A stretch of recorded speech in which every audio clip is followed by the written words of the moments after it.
पियावा के बिन चलुए इंजन चापता।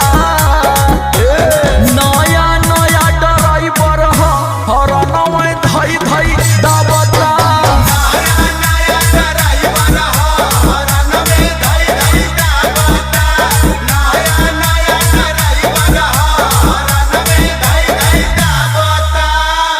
लागता कि सखी लर्निंग में वार्निंग ना कर पाई।